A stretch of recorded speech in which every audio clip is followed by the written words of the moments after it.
Kumusta? Magandang hapon sa inyong lahat mga ka-farmers. So mag-update lang po tayo sa ating bagong tanim na kamatis. Ayan po. So yung mga tauhan natin rito ay tinatalian po nila ang sanga. So ang pagtatali nito pwede sa dahon, pwede sa mga malalaking sanga mga ka-farmers. Yan. Marami ng bunga. Ito po Kaya nga may mga pusti, may tie wire balag. Ang purpose po nito mga kapwa ko ka-farmers para hindi dapa kasi mabunga ang kamatis at mabigat din ang kanyang mga bunga. So ang ginagawa natin ay tinatalian po natin gamit ang Atlas Flatwine. Yan, marami ng mga bunga mga ka-farmers ang ating kamatis.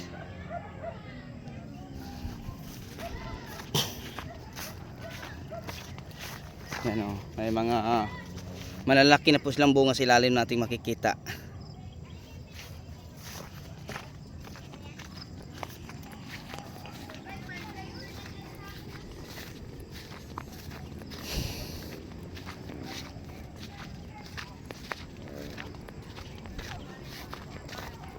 Kasi pag walang tali, kawawa po ang mga kamatis. Bagsak po bumigay ang mga sanga.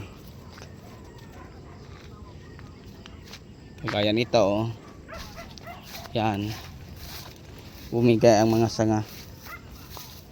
So may mga bunga na po ito ka-farmers, dami ng bunga. Yan, kita nyo, marami ng bunga.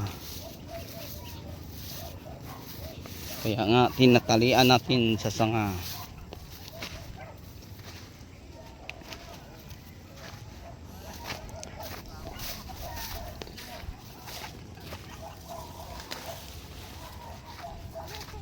Ngayon, pasilip ko sa inyo kung paano magtali.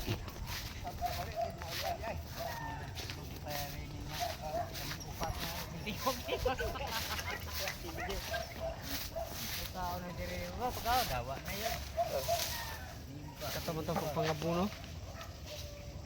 Di lagi siya mukhaon. Kau macam dia mukulahe. Pag ni kadlaw ni Rio tinigay ko kami korebong ah. Kahapon na bong. Bilog.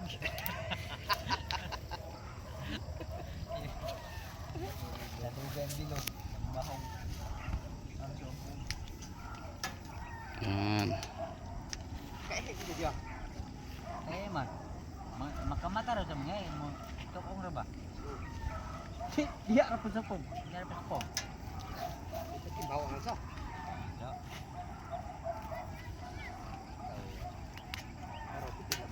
So sa inyong lahat, hanggang dito na lang. Maraming salamat.